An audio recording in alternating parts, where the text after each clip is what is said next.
M'dzina la Atate ndi la Mwana ndi la Mzimu Woyera. Amen. Ndakulandirani mu programu ina ya nyengo ya Lent pano pa Tilankhule na Ambuye. Ndipo lero tikupitirizabe za kusinkhasinkha kwathu kwa machimo amene tikuyenera kulapa nyengo ino ya Lent ya 2023. Ndipo kulapa kumeneku tufuna kuti kutithandize kuti tikhale anthu angwiro, kuti potuluka mu nyengo ino ya Lent tikhale anthu atsopano. Mu programu yathu yomaliza timakambirana za tchimo la kunyada komanso mankhwala a tchimo limeneli. Lero tifuna tipitenso ku tchimo lina limene lili amati avarice ena, kapenanso kudziwika nkunena kuti covetousness, kapenanso kudziwika nkunena kuti greed, kapena kuti kudzikonda udyo. Kufuna kuti zonse zikhale zanga. Greed tikhoza kunena kuti ndi mtima wofuna kuti zinthu za pa dziko lapansi pano, makamaka zinthu zothandiza moyo wathu wathupi, zikhale zanga. Ndipo tchimo limeneli timalipeza bwino kapena tikhoza kulipeza pa malamulo a Mulungu la 9 ndi la 10 limene limakamba za nkhani imeneyi. Paulo Woyera amanena kuti greed kapena kuti avarice ndilo tchimo limene lili muzu wa zoyipa. 1 Timothy 6 verse 10. Uba, katangale, kusafunira makamaka anthu osauka zabwino. Izi zimapangitsa kuti anthu ambirimbiri asowe zinthu zawo. Zimapangitsa kuti anthu asowe mtendere popanda zinthu zawo. Zimapangitsanso kuti munthu akhale wopanda mtima wofunira ena zinthu zabwino. Chifukwa greed kapena kuti kudzikonda udyo kumapangitsa kuti ndisamfunire munthu wina zabwino. Zitsanzo zimene apereka mwachitsanzo robbery, kuba. Pofuna kukamba nkhani imeneyi ndimafunanso ndikambe nkhani imene ikuzothandiza kumvetsa bwino za zimenezi. Tikamakamba za tchimo, paja timanena kuti tchimo limakhala pa magawo atatu. Poyamba, tchimo is against God, timachimwira Mulungu.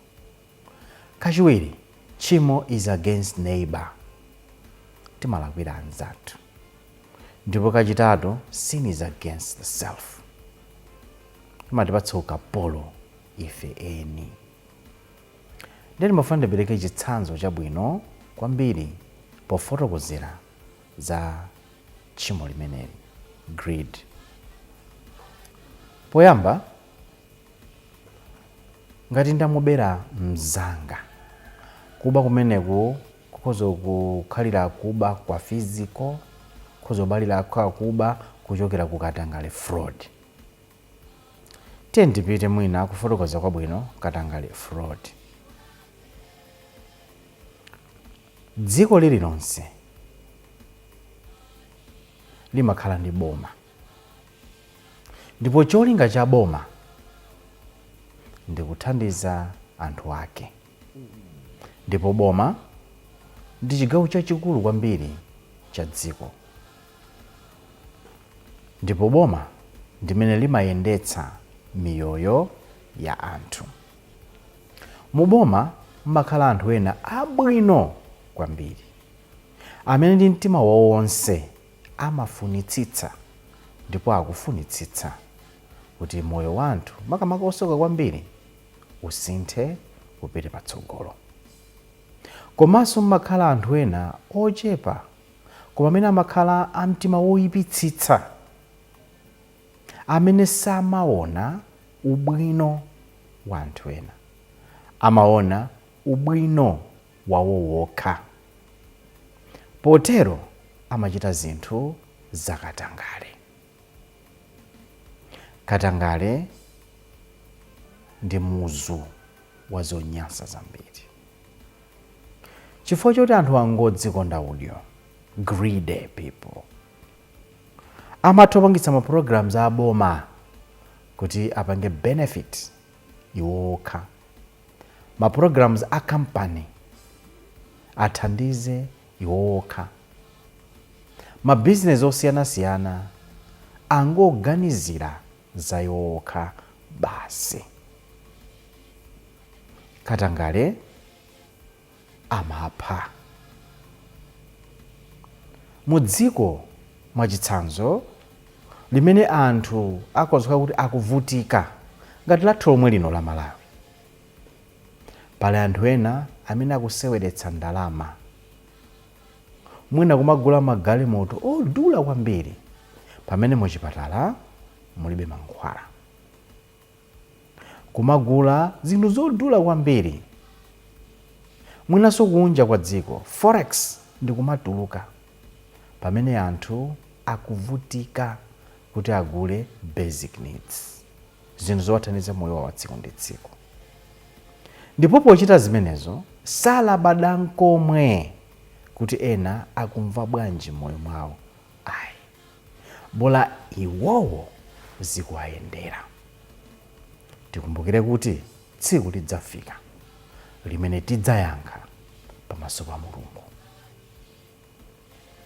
Mchitidwe okhala ngati umenewu wakudzikonda udyo, greedy people, amene amangofuna kuti zabwino zonse zikhale zawo, umapha directly komanso indirectly. Tizindikire kuti munthu amene ali greedy saganizira za wina mpang'ono pomwe. Chifukwa zimene zadzasa mu mtima mwake ndi mmoyo mwake ndi za iye mwini. Zijaena amanena kuti the personal trinity, I, me and myself. Ndiponso nthawi zambiri anthu amene ali greedy samva. Ayi, chifukwa iwo tikaonetsetsa greed imaphatikizana ndi pride. Chifukwa chimene chadzadza mmoyo mwawo ndi mumtima mwawo ndi iwowo, ndi anzawo, mwina ndi banja lawo, ndi ma friends awo. Saganizirapo kunena kuti zimene akuchita zopangitsa anthu ena kulephera ntchito zawo.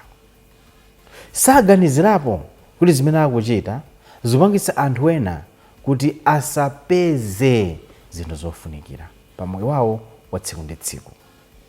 Greed ndi chinthu chovuta choopsa kwambiri. Pomwe ngandanena kale, lamulo la namba 9 ndi la namba 10 limatiuza bwino bwino za kuyipa kwake kwa greed. St. Francis de Sales adanena kuti munthu wina aliyense amayenera kudana ndi kudzikonda. Munthu aliyense akuyenera kudana ndi kudzikonda. Ngati tikufuna kuti zinthu za pa dziko lapansi pano zikomere aliyense, tisiye mtima wodzikonda. Amayi Teresa aku Calcutta, St. Teresa of Calcutta, adanena kuti dziko lapansi lili ndi njala ya chikondi osati ya chakudya. Chifukwa anthu okonda kwenikweni sangamanane, sangabe, sangaphe, sangadzikonde. Enanso amanena kuti chuma cha dziko lapansi pano is enough for everybody but not enough for the greedy. Tchimo la kudzikonda tiyenera kulichotseratu pakati pathu, ndipo tchimo la kudzikonda likuyenera kukhala chinthu chimene sikuyenera kusuzumira nkomwe m'moyo mwathu ngati tikufuna kuti tikondwetse Mulungu moonadi. Kodi inuyo takumbukirani nthawi mudakhala munthu wodzikonda, zotsatira zake zidali chani? Kodi inuyo takumbukirani nthawi imene mudadzikonda ine mwini osalabada za ena, zidatha bwanji? Ambuye akutiuza kuti tikonde anzathu monga mmene timadzikondera ife eni. Tipemphere. Mulungu Atate athu, chotserani tuni mu mtima mwathu mtima wa kudzikonda, mtima ungofuna kuti zabwino zonse zikhale zathu. Tizindikire kuti tili chifukwa cha tonse, ndipo chifukwa cha chimenechi tikhanawo mtima ofunira ena zabwinonso. Mwa Yesu Khristu Ambuye athu. Amen. M'dzina la Atate ndi la Mwana ndi la Mzimu Woyera. Amen.